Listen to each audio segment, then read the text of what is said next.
15 years ago, I wrote that a woman should be strong, should learn all the talent, should be facing all struggles, but yet she has to come out and she has to learn, keep on learning, be a role model for other women. And today I understand that even these expectations on women are a pressure. Actually, why should a woman be a role model?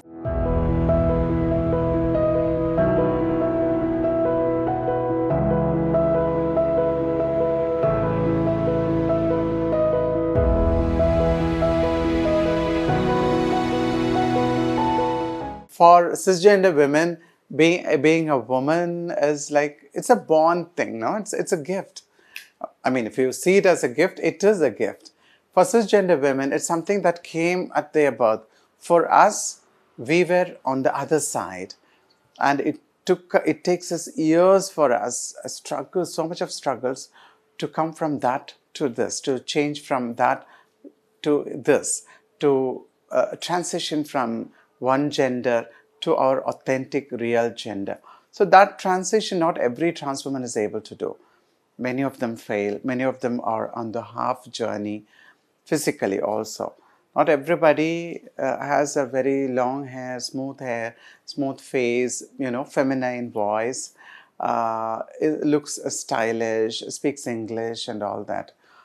But beyond all that, I would say every trans woman celebrates womanhood, whether she is halfway there, quarter way there, almost there, or already there. That's why when you see trans people, trans women especially, our makeup, our, the gaudy lipstick that we wear, the shiny, bright clothing, saris that we wear, the makeup, the excessive, valayals, bangles, everything is, it's not fashionable. It's not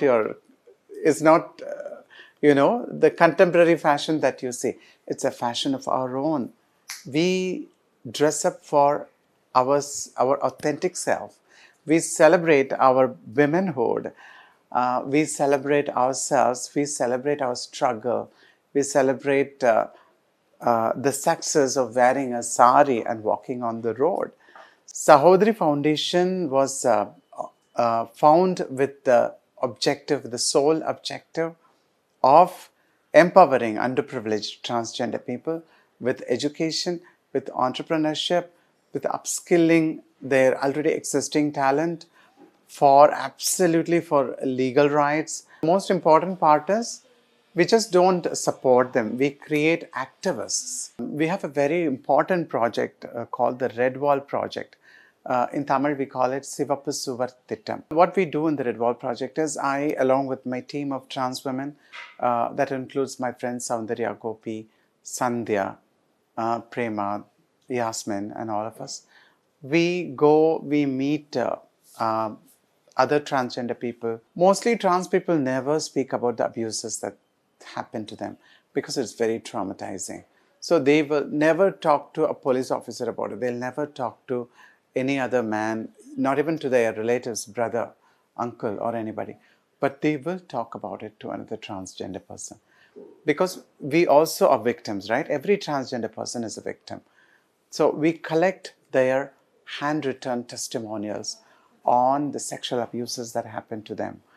And I must say, in interviewing hundreds of people, I understand that every transgender person in this country is sexually abused at least once. And mostly the abuser, the perpetrator, is somebody that they very well know. When a cisgender woman is raped, we are talking about, hanging for the perpetrator as a punishment. We are talking about death penalty as a punishment for the perpetrator.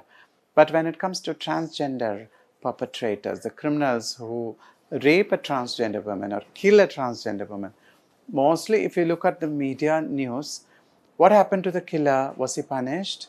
Nobody knows. When she goes to a police station, her case is not taken into FIR because they say, you're a trans woman, you're a sex worker, go away. Because you stood on the streets, you're raped. This is what happens. So, just 2 years for a man who murders a trans people, for a man who rapes a trans woman. So this is something that has to change legally.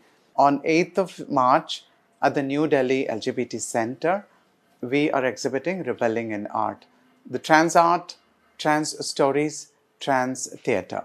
So Prema's acting of Kimat is also going to happen at the New Delhi LGBT Center.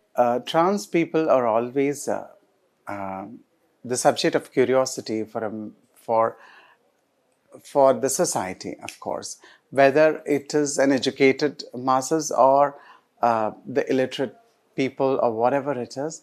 Trans people have been always the curiosity, but there's nothing to be curious about. Raising us or boxing at us as one kind of people, the stereotyping and everything that we face. That surely is majorly a problem, of course. But the sympathy part is still there and it bothers me. Yes, transgender people struggle. We struggle every day for acceptance. We struggle every day for livelihood. It's a big struggle. But we don't want sympathy at all because it doesn't take you anywhere. We want empathy. We want inclusion. We want opportunities. We want dignity. We want respect. This is what we want. Like any other woman, a woman always needs all this. Previously, like 15 years ago, I wrote that a woman should be, should, should be strong, should be should learn all the talent, should be facing all struggles, but yet she has to come out and she has to learn, keep on learning, be a role model for other women. And today I understand that even these expectations on women are a pressure. Actually, why should a woman be a role model? The first thing is she has to be happy. She has to be content with her body, with herself, with her inner peace, a satisfaction, a comfort with her body, an acceptance of herself is the most important thing for a woman. In spite of where you're born, how you are and all that, what really gives one a strength, whether you're a male, female, transgender, intersex or whatever, is accepting yourself as the way you are. Because nobody is perfect in this world. Nobody is 100% male in this world. Nobody is 100% female in this world. After all, we all come from a woman's body. We all were formed in a woman's body. We all come out from a woman's body. And we are all a creation of women. So Women's Day is something everybody should celebrate, not just women, of course. Because it's a creator's day. It's a mother's, it's like womanhood is the mother of civilization, the mother of this world, mother of humankind.